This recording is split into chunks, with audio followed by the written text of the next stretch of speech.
We begin this deep dive not in some grand logical landscape, but on a very sleepy riverbank. A young girl named Alice is wrestling with a classic philosophical problem. Is making a daisy chain actually worth the effort? Exactly. It's this moment of, childhood cost-benefit analysis, and just as she's about to drift off, that entire logical world is just shattered. Shattered by a mammal in a waistcoat. A very anxious mammal. The white rabbit, he runs past, pulls a watch from his pocket, and he's muttering, oh dear, I shall be late." And that's our cue. It is. Today we're diving straight into the opening chapters of Alice's adventures in Wonderland. And our mission really is to track Alice's descent. How this very proper Victorian child, who is just full of lessons and rules, tries to apply them to a world where everything, physics, identity, even language, is completely fluid. A world designed by a logician, Charles Dodson, to break all the rules of logic. It's a fascinating stress test for a young mind. So let's start where she starts, with the complete and total failure of physics, the fall down the rabbit hole. What I find so brilliant about the fall is how slow it is. It's not terrifying, it's contemplative. Right, she has time to look around. She sees cupboards and bookshelves and maps lining the walls. It's like falling through a very messy underground study. And that detail with the marmalade jar is just perfect. Oh, it's so telling. She grabs it, sees it's empty, but instead of just dropping it, she carefully places it in another cupboard as she falls past. So she doesn't kill anyone below. Exactly. Even in free fall, her mind defaults to, social responsibility. And to academics, she starts trying to calculate how far she's fallen. 4,000 miles, she figures, to the center of the Earth. She even wonders about her latitude or longitude, though she admits she has no idea what they are. She's using the words of science as a kind of comfort blanket. But the performance of knowledge, it doesn't help her when she lands. Not at all, because that's when the scaling problems begin. She's in this long hall, all the doors are locked, and there's this tiny golden key on a glass table. A key that opens a door that's only 15 inches high. And through it, she sees this beautiful garden. The goal. But she's too big, so she finds a little bottle that says, "Drink me." And Carroll's description of the flavor, I mean, it's not just one thing, it's this whole ridiculous feast. It's cherry tart, custard, pineapple, roast turkey. Toffee and hot buttered toast. All in one sip. It's a sensory overload that signals the logical overload to come. And it works. She shrinks to 10 inches high, perfect for the door, but the key is now on top of a table that's suddenly gigantic. she solved one problem and created an even more frustrating one. And that's the engine of Wonderland, isn't it? Every solution has a catastrophic flaw built into it. So she finds the cake marked "Eat Me." And, well, that goes the other way. She grows to over 9 feet tall. Which leads to this massive emotional breakdown. She cries so much, she creates a 4-inch deep pool of her own tears. She's literally about to drown in her own despair. And that physical crisis, it flows right into a much deeper, an existential one. Once she shrinks again and is swimming in that pool, she asks the big question, who in the world am I? And she tries to figure it out not through, memory or feeling, but through her school lessons, her curriculum. It's this idea that if her memorized facts are still intact, then she must be intact. But they're not. This is where Carroll, the academic, really starts to have fun. Oh, absolutely. He's taking aim at rote memorization. Alice tries her multiplication tables. And gets 4 times 5 is 12, and 4 times 6 is 13. It's not just wrong.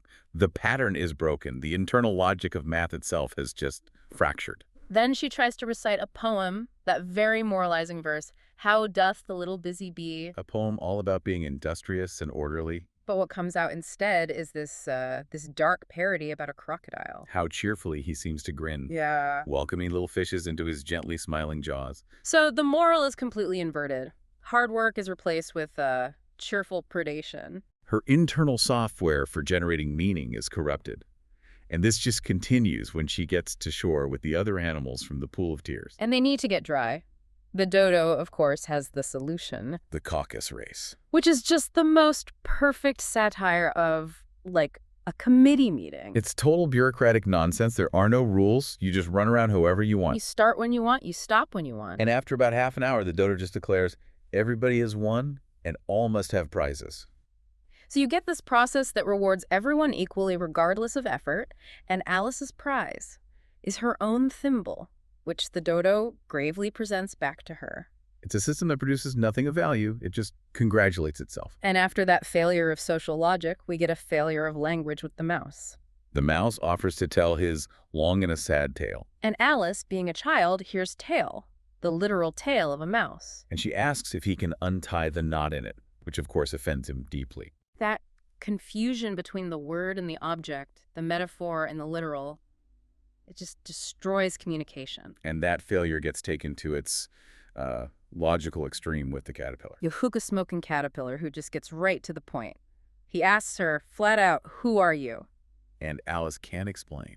She says all the changing sizes has made her confused. The caterpillar has zero sympathy. None at all. He demands she recite another poem to prove herself. You are old, Father William. And again, it comes out wrong. The original is a stuffy, moralizing poem. Alice's version is about, balancing an eel on your nose and doing back somersaults? It's pure physical absurdity. The caterpillar does give her one piece of useful advice, though, about the mushroom. Right, one side makes you grow, one side makes you shrink. But even that solution is ambiguous. I mean, the mushroom is round. How do you tell which side is which? She's given power, but the instructions are intentionally confusing. So now she has some control, but she immediately stumbles into another problem of mistaken identity. The white rabbit again. Still panicking. He sees this tiny version of Alice and thinks she's his housemaid, Mary Ann. And he sends her off to his house to fetch his gloves and a fan. Of course, once she's inside, she finds another mysterious, unlabeled bottle. And drinks it. Predictably, she grows so fast she gets stuck, becoming a giant trapped inside this tiny, neat little house. She basically is the house. An arm sticks out one window, a foot goes right up the chimney. It's this massive invasion of an orderly domestic space. The rabbit tries to get her out, and he sends Bill the lizard down the chimney. And Alice just gives a little kick, not maliciously, but just to clear the obstruction. And poor Bill the lizard goes shooting out of the chimney like a rocket. Her actions have these huge, unforeseen consequences. Once she finally escapes that house, she ends up in the Duchess's kitchen. The kitchen that's choking with pepper, and there, grinning, is the Cheshire cat. And the cat is the first one to just lay out the fundamental rule of the land. We're all mad here. But he offers a proof. A wonderfully circular, logical proof for his own madness. I love this part. A dog, he says, growls when it's angry and wags its tail when it's pleased. But the cat does the opposite. It growls when it's pleased and wags its tail when it's angry. Therefore, by the laws of canine behavior, it must be mad. It's such a perfect piece of Dodgson logic. And then, of course, the cat vanishes, leaving only its grin behind. Which is just an incredible concept, an abstract quality, a grin existing without the thing it belongs to. It's an idea just floating in space. And following the cat's directions, she finally arrives at the pinnacle of all this chaos. The mad tea party. This is it. The absolute zenith of broken language and broken social rules. It's perpetually 6 o'clock. Because the Hatter, he says, quarreled with time last March. So now they're stuck at tea time forever, just constantly moving one place over as the clean cups run out. It's a nightmare of pointless, endless routine. And the conversation is designed to be impossible. It starts with that riddle. Why is a raven like a writing desk? A riddle that has no answer. The Hatter admits he has no idea. The very structure of a question and answer is violated. And they pick apart her language.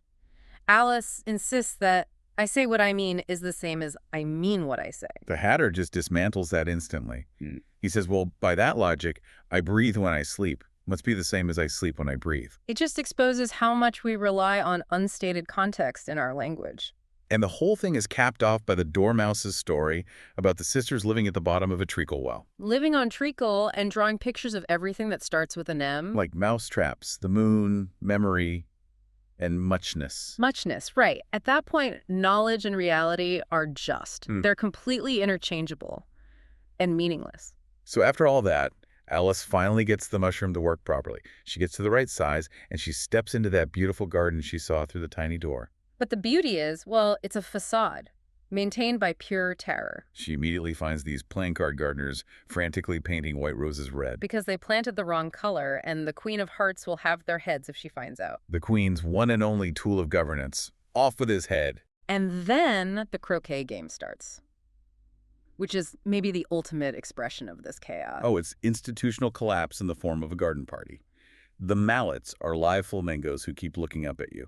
The balls are live hedgehogs that unroll and wander off. And the arches are soldiers who just get up and walk away whenever they feel like it. Nothing is stable. Nothing is under control. And the queen is just shouting execution orders constantly, though, as the Griffin points out later, they never executes nobody. Right. It's the threat of violence is the only form of authority.